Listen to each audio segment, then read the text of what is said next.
3 July 1955 new York থেকে রওনা দেয় প্যান অ্যাম ফ্লাইট 914। বিমানটিতে ছিল 57 জন যাত্রী আর 6 জন ক্রু সদস্য। সবকিছু ঠিকঠাক চলছিল, কিন্তু হঠাৎ করে কোনো রেডিও সিগন্যাল ছাড়াই, কোনো বিপদ সংকেত ছাড়াই বিমানটি আকাশ থেকে গায়েব হয়ে যায়। দেখতে দেখতে কেটে যায় 1 বছর 2 বছর, বিমান আর ফেরে না। সবাই ধরে নেয় হয়তো সমুদ্রে ভেঙে পড়েছে। ঘোষণা করা হয় সব যাত্রী মৃত। কিন্তু গল্পটা এখানে শেষ নয়। 37 বছর পর 1992 সালে হঠাৎই ভেনেজুয়েলার এক বিমানবন্দরে রাডারে ধরা পড়ে এক অদ্ভুত উড়ন্ত বস্তু। বিমানটি নামে রানওয়েতে। যখন সেটা দরজা খুললো সবাই চমকে গেল। এটা সেই প্যান অ্যাম ফ্লাইট 914। একই নম্বর, একই যাত্রী, এমনকি তাদের জামা কাপড়ও বদলায়নি। মনে হচ্ছিল যেন 37 বছর আগে সময় যেখান থেকে থেমেছিল সেখান থেকে আবার শুরু হয়েছে। প্রশ্ন হচ্ছে, এটা কি টাইম ট্রাভেল, নাকি এটা শুধু একটা বানানো গল্প যা বারবার ইন্টারনেটে ঘুরে বেড়াচ্ছে? আজকের ভিডিওতে আমরা খুঁজে দেখব এই রহস্যের প্রতিটি দিক, বাস্তব প্রমাণ, যুক্তি আর এমন কিছু তথ্য সহ যা হয়তো আপনি আগে কখনো শুনেননি। চলুন তাহলে ভিডিওটি শুরু করা যাক। 3 জুলাই 1955 সকাল 8টা, নিউ ইয়র্কের লাগোর্ডিয়া এয়ারপোর্ট। গ্রীষ্মকাল হলেও সকালটা ছিল একটু ঠান্ডা হাওয়ায় ভরা। এয়ারপোর্টে তখন ব্যস্ততা তুঙ্গে।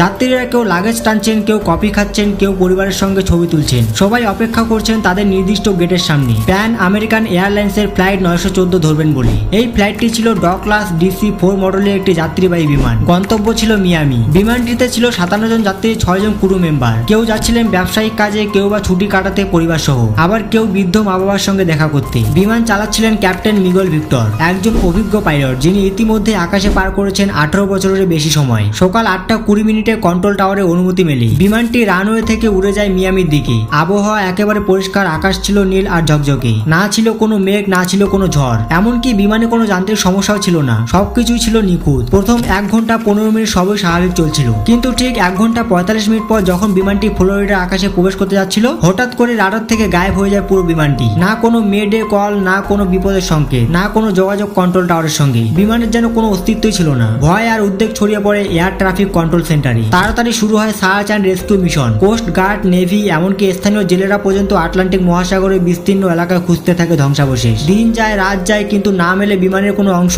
না পায় জ্বালানির কোনো দাগ, না কোনো যাত্রীর মৃতদেহ। সবকিছু যেন হাওয়ায় মিলিয়ে গেছে। কয়েকদিন পর নিউ ইয়র্ক টাইম একটি শিরোনামে ছাপে, pan am flight 914 a modern mystery over American sky. 10 দিনের মধ্যেই সরকার বিমানটিকে অফিসিয়ালি মিসিং ঘোষণা করে। পরিবারগুলোকে জানিয়ে দেওয়া হয় তাদের প্রিয়জনরা আর নেই। কেউ চোখের জলে ভেসে যান, কেউ শেষ আশায় তাকিয়ে থাকেন জানালার বাইরে। অনেকে প্রার্থনা করেন, আবার কেউ বিশ্বাস করেন অলৌকিক কিছু ঘটলে তবে হয়তো তাদের ফেরত পাওয়া সম্ভব। কিন্তু সময়ের সঙ্গে সঙ্গে সরকারের আগ্রহ হারিয়ে যায়। মামলাটি বন্ধ করে দেওয়া হয়। ফাইলের শেষ লাইনে শুধু লেখা থাকে, presumed crash, no survivor, case close. কিন্তু প্রশ্ন থেকেই যায়, কেসটা কি সত্যি ক্লোজ ছিল, নাকি এরপরেও ছিল এক অসম্ভব সত্য যা ধীরে ধীরে অপেক্ষা করছিল প্রকাশ পাওয়ার? একটা এমন রহস্য যা সময়কেও চমকে দিয়েছে। 9 September 1992 Venezuela, Simon Bolivar international airport. সকালটা ছিল একেবারে সাধারণ। আকাশ পরিষ্কার, রেডিও চ্যানেলগুলো নীরব, আর রাডারে প্রতিটি ফ্লাইট সুশৃঙ্খল ভাবে চলছিল। একটি শান্ত সকাল, ঠিক যেমনটা একজন এয়ার ট্রাফিক কন্ট্রোলার চাইবে। কিন্তু সেই শান্ত পরিবেশ ভেঙে যায় এক মুহূর্তেই। হঠাৎ করে রাডারে ধরা পড়ে একটি অজানা বিমান, কোনো পূর্ব ঘোষণা ছাড়া।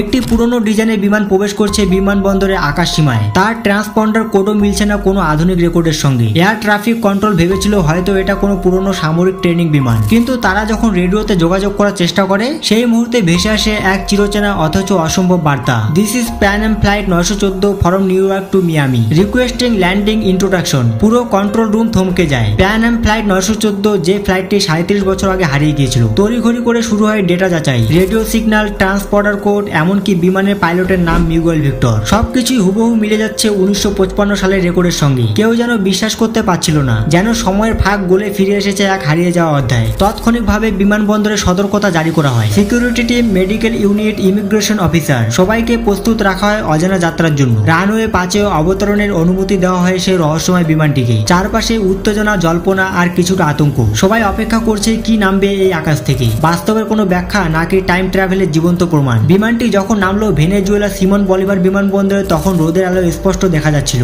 একটা পুরনো জং ধরা ডগলাস DC-4, এর গায়ে মলিন হয়ে যাওয়া প্যান অ্যাম লোগো, ফুস লেজে ময়লা জমে আছে, উইংসে মরছে। এই দৃশ্য দেখে মনে হচ্ছিল বিমানটি যেন 1955 থেকে কোনোভাবে একটানা উড়ে এসেছে, বিনা সংস্পর্শে, বিনা যত্নে, সময়ের জং মেখে। বিমানের জানালা দিয়ে বাইরে তাকাচ্ছেন যাত্রীরা, তাদের চোখে স্পষ্ট ভয় আর বিভ্রান্তি। দরজা খুলতেই যাত্রীরা একে একে বেরিয়ে আসতে থাকেন। তাদের পরনে ছিল পুরনো স্টাইলের পোশাক, হাতে ছিল চামড়ার সুটকেস, আর হাতে ধরা হাতে লেখা কাগজের টিকিট। না কোনো বারকোড, না বিজ্ঞানের ছোঁয়া। সবকিছু যেন থেমে আছে 1955 সালের কোনো এক সকালে। তারা চারপাশে তাকিয়ে হতভম্ব হয়ে জিজ্ঞেস করছিলেন, আমরা কি মিয়ামিতে পৌঁছে পৌঁছেছি? এখানটা এত অচেনা লাগছে কেন? কারো চোখে ছিল বিস্ময়, কারো মুখে অশ্রু, কেউ আবার প্রার্থনা করছিলেন চুপি চুপি। এই ঘটনা মুহূর্তেই ছড়িয়ে পড়ে। মিডিয়া হেডলাইন করে, time travel plane lands after 37 years. খবরে উঠে আসে 1955 সালে হারিয়ে যাওয়া বিমান আবার ফিরে এলো। বিমানবন্দরে ভিড় করলেন সাংবাদিক, বিজ্ঞানী, সরকারি অফিসার। সবাই এই রহস্যময় যাত্রীদের ঘিরে দাঁড়িয়ে। কিন্তু ঠিক তখনই ঘটে এমন এক চমকপ্রবণ ঘটনা যা এই পুরো ঘটনার রহস্যকে আরো গভীর করে তোলে। ইমিগ্রেশন অফিসার হুয়ান ডেলা কোর্ট সেই বিমানের ভেতরে প্রবেশ করতে যান যাত্রীদের তথ্য সংগ্রহ, পাসপোর্ট চেক সবকিছু রেকর্ডে তোলার জন্য। কিন্তু হঠাৎ করে ক্যাপ্টেন, যার নাম ছিল মিগুয়েল ভিক্টর, দরজাটা তীব্র শব্দে বন্ধ করে দেন। অবাক হয়ে সবাই তখনও কিছু বুঝে ওঠার আগেই বিমানের ইঞ্জিন গর্জন করে ওঠে। কন্ট্রোল টাওয়ার তখন চিৎকার করে বারবার রেডিওতে যোগাযোগ করার চেষ্টা করছে, flight 914 stop, do not take off. কিন্তু কোনো উত্তর নেই। হঠাৎ করে সেই পুরনো বিমান রানওয়ের দিকে ছুটে যায় আর সবার চোখের সামনে আকাশে উড়ে যায়, আবারও নিখোঁজ হয়ে যায়। ঠিক যেভাবে 37 বছর আগে গায়েব হয়েছিল, না কোনো রাডারে তার সিগন্যাল, না কোনো ট্রেলিং, না কিছুই। এবং সেই দিন থেকে প্যান অ্যাম ফ্লাইট 914 আর কখনো দেখা যায়নি। এই প্যান অ্যাম ফ্লাইট 914 কি সত্যিই ছিল সময়ের ফাঁদে আটকে পড়া এক বিমান, নাকি এটা ছিল কোনো গোপন বৈজ্ঞানিক এক্সপেরিমেন্টের ফলাফল? কেউ বলে এটা টাইম ট্রাভেলের প্রমাণ, আবার কেউ বলে পুরোটাই বানানো গল্প।